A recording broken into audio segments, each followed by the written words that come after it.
जालन्याच्या जळगाव परिसरातील 50 ते 60 विद्यार्थ्यांना मानव विकास योजनेची बस नसल्यामुळे दररोज पायी किंवा खासगी वाहनांनी शाळा गाठावी लागते।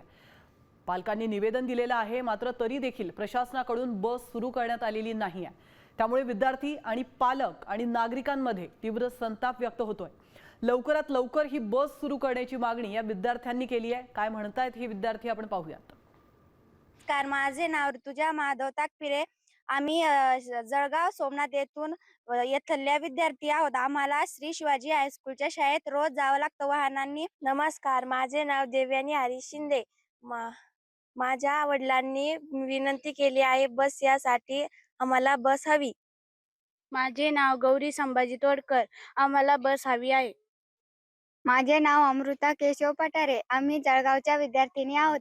आम्ही श्री शिवाजी हायस्कूल या शाळेत जातो।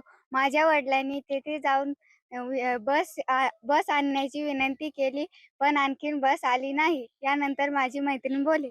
माझे नाव राधिका विष्णू तोराय। आम्हाला बस हवी। माझे नाव प्रियंका बंडू तोडकर आहे। आम्हाला बस हवी।